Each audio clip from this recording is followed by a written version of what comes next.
Okay, now section 2 of chapter 20, more DNA technology.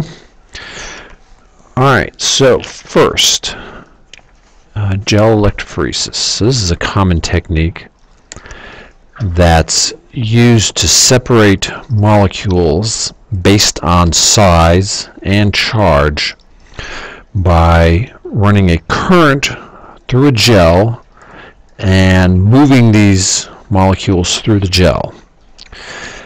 So when you think of the gel, just think of gelatin, which is a type of gel. Now we're not using gelatin, we're using a different type of gel. Usually we use what are called agarose gels, and agar is a material, that polysaccharide that comes from seaweed, and it makes a good material to form a gel. A gel is essentially a matrix of a polysaccharide, a sugar, with liquid in between being held in place by this matrix of this polysaccharide. So what you do is when you create your wells, you have these, or when you create your gel, you have these little depressions in them, these little wells, and your gel is bathed in a liquid, and you can inject the different samples of molecules in the wells, and in this case they're different DNA samples, and with DNA it has a negative charge, so you run it towards the positive end of the gel. The common phrase is you run to red, and what happens is you have samples of DNA that, for example, have been cut with a restriction enzyme into various size pieces. And so as they move down the gel, the smaller ones move further down the gel, and the bigger pieces move more slowly. Think about it as if you were going through narrow passageways in a cave. A smaller person could get through faster than a larger person. And so then what you do is you have your gel with your different pieces of DNA, and you stain the gel with materials that stick to the DNA. In this case, you can use ethidium bromide, or you can use other various types of stains. And you get what you call a banding pattern for each sample with small and large size pieces of DNA.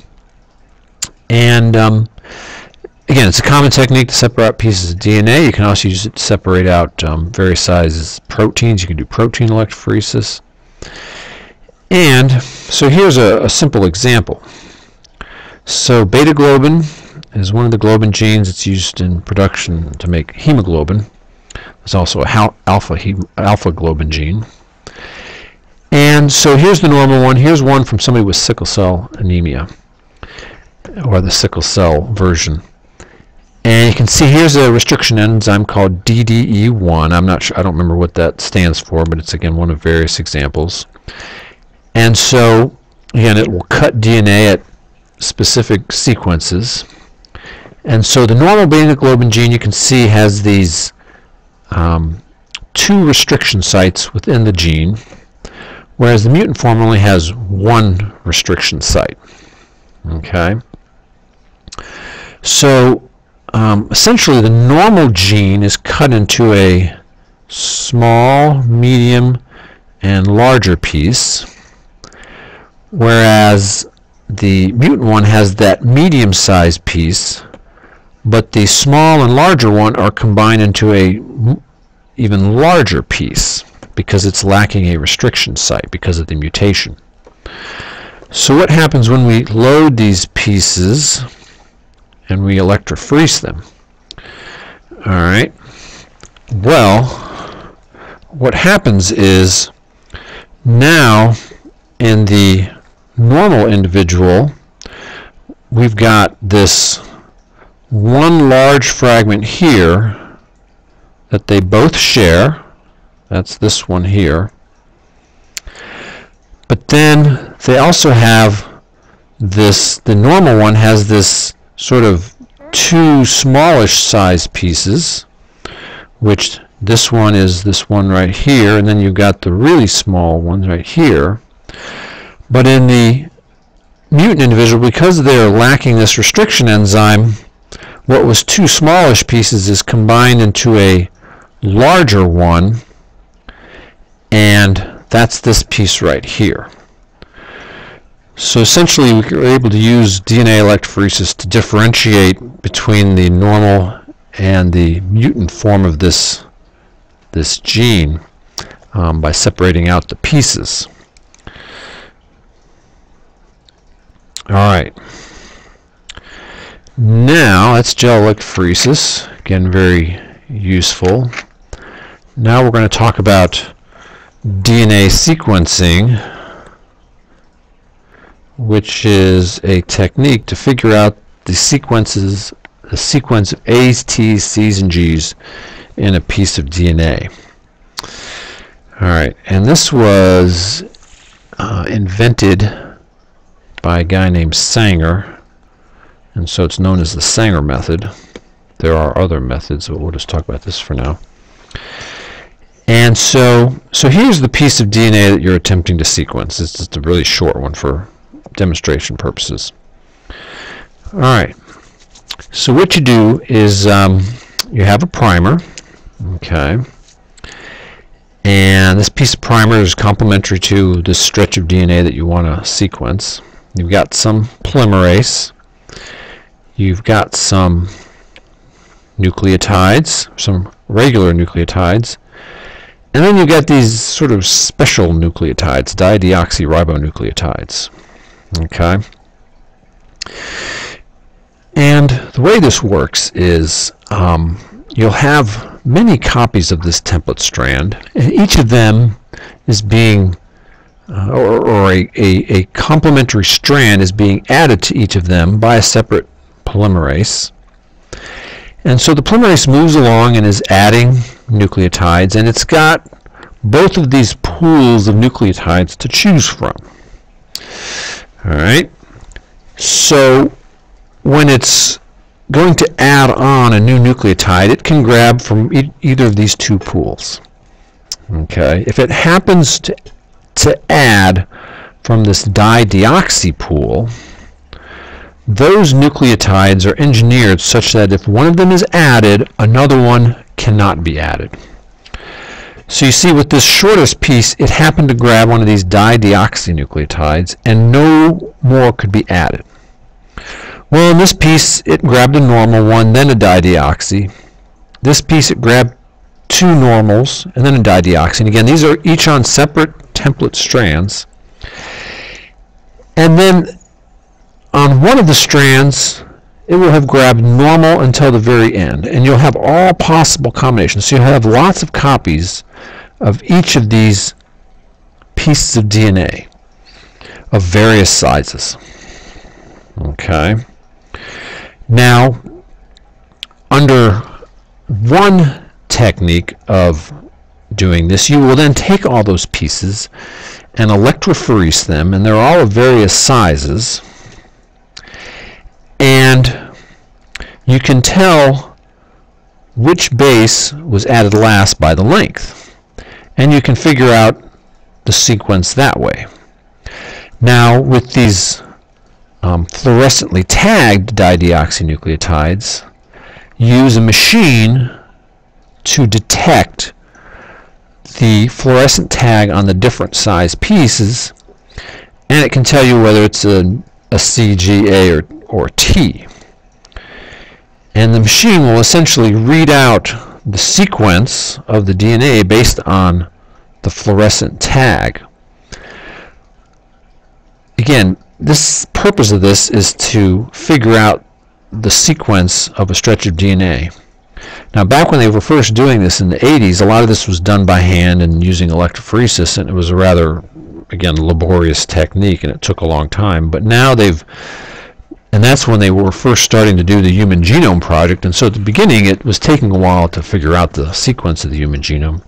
But then as the years went by, they started to automate more of this using machines, and sped up quite a bit, and the Human Genome Project was actually finished ahead of schedule because of advances in technology.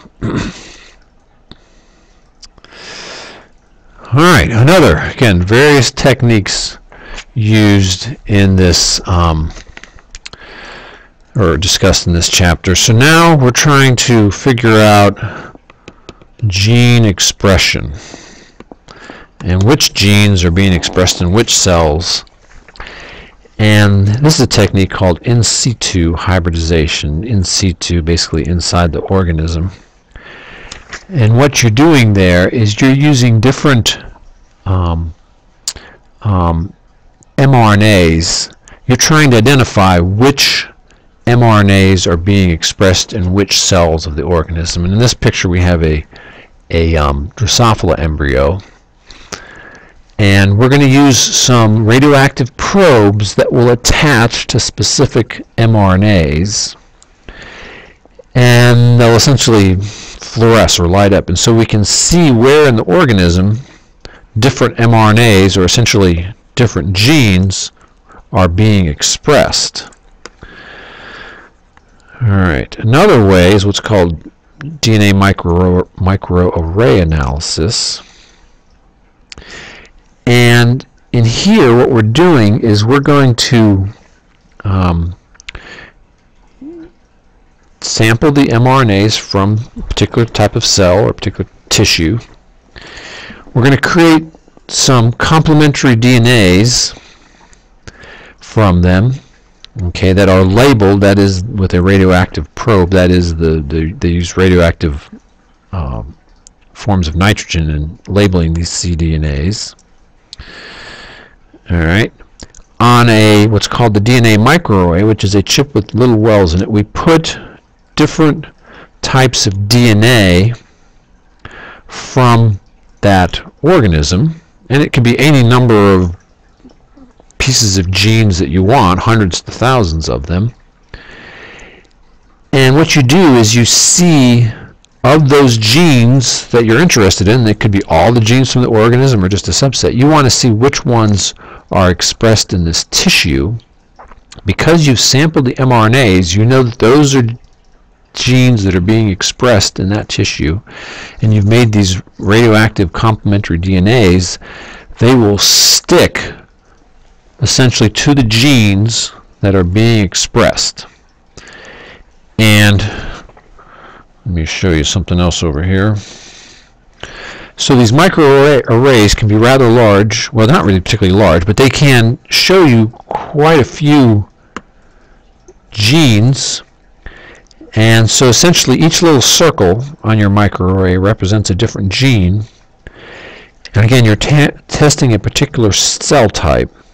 And the more it lights up, basically the brighter it is, the more of that mRNA you had in that sample, and the more that gene was being expressed. If it's dark, essentially, that would be a gene that is not being expressed at all inside that cell. And you can see they've blown one up here, but these microarrays can contain thousands upon thousands of genes that you might be. Okay, here's a look at one of these microarrays. As you can see in the picture below here, there's many thousands upon thousands of these little dots, each representing a different gene. And when we hybridize it with the radioactively labeled cDNA that we got from the mRNAs from our particular tissue, they essentially light up when that mRNA is being expressed in that tissue, or essentially that gene is being expressed. The darker dots represent genes that are not being expressed in that tissue at all. And again, as you can see, you can test thousands of genes, even the whole genome of the organism if you want to. Okay, the last thing in section 2 here are these things called SNPs, or single nucleotide polymorphisms. It's been discovered that through the Human Genome Project and other research that while there are stretches of the human genome in all organisms that are quite similar, there are some regions that are variable. And in particular, they contain what are called single nucleotide polymorphisms. That is a particular point in the DNA that is quite variable, containing an A, T, C, or G. And what we found is there are certain SNPs that are associated with particular forms of genes, and so it essentially creates what you might call a shortcut to find, or to give you an inclination